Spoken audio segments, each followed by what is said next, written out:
And so it has ended in an amazing and wonderful and sensational result. Manchester United 2, Barcelona 1. Listen, we have won the tie. We have won the tie over 2 legs on aggregate by 4 goals to 3. Ladies and gentlemen, I told you. Boys and girls, I told you about a month ago. Begin to dream. United fans, I told you, begin to hope, bro. Change our name to Martin Luther King Jr. FC. Why? Because we're dreaming. Change our name to Barack Obama FC. Why? Because the hope is alive, bro. We are out here hoping. How dare us? How dare us dream in this season? How dare us have this kind of hope? I'll tell you why. I'll tell you why we're daring to dream. Again, it is because of that one man. It is because of Erik ten Hag. I told you guys, this man is cooking. This man is cooking that night, that jollof. He is out there in the kitchen, mixing up the tomato, mixing up the rice, mixing up the thyme, mixing up some curry. This guy is putting the beef broth. This guy is putting everything inside that night, that jollof, bro. Listen, that food, I'm smelling it. I'm getting closer. I'm getting closer. He tells me the food is not ready, but I can tell it's not that jollof. This thing is going to taste amazing. How dare us dream? After the kind of season, after the way we started this season, how dare us hope? How dare us? This man keeps turning water into wine. This man keeps walking on water. Oh my God, this guy is taking us to the mountaintop, and we can see the promised land, guys. We can see it. We're not there yet. We are not there yet. Do not get it twisted, but it's in our sight. We can see it. We can see it. How did this game start? It started poorly.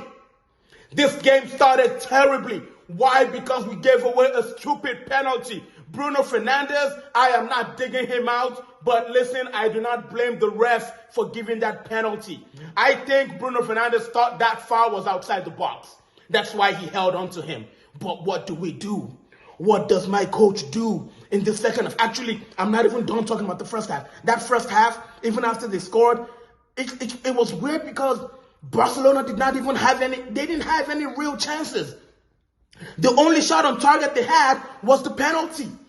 And they didn't do anything else in that first half. But we were just so poor. We were so terrible. Our midfield could not control the game. Our midfield was not mobile. Oh my God, look at me sweating. Look at me freaking sweating out here. Our midfield was not mobile at all. Casemiro, dead. Fred, dead.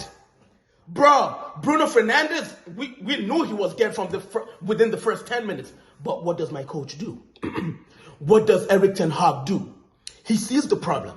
He sees that we're not going to dominate them by taking possession of the ball and outplaying them. No, he brings on legs. This man brings on legs.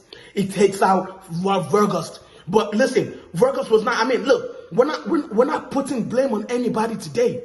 It's just that today was just not Vergust's game. It just wasn't. Why? Because they had a strong midfield. Their midfield was solid. They had freaking Sergio Busquets, they had Frank Kessié, and they had Frankie de Jong.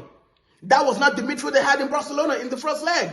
That was not the same midfield. So again, Vergust could not really assert his big frame. He could not assert his dominance because all 3 of those players in Barcelona's midfield, all 3 of them are big. All 3 of them are strong. All 3 of them can pass and they are press resistant. That is why we had nothing going on in that first half. But what does my coach do? Takes out Vergust, puts in Anthony. And then later on in the game, takes out Sancho, brings on Alejandro Garnacho. And what happens? The game changes dramatically. Look, again, we still did not we did not dominate the midfield, but we had more legs. We had more legs to force them into mistakes. We had more legs to start counters very, very quickly. And my goodness, did we perform really, really well in that second half. Bro, I was expecting 3 goals in that second half. You know what's crazy? When Barcelona scored, by the way, De Gea probably should have saved that penalty. but I'm not blaming him. I mean, at least it went the right way.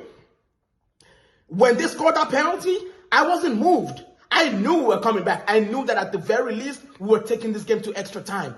But listen, this is the test we need. This is the test. This is the European test we need. Barcelona, home and away, and we beat them. This should have been a Champions League final game. This game was so good over both legs. The game was so good, it could have been a Champions League final game.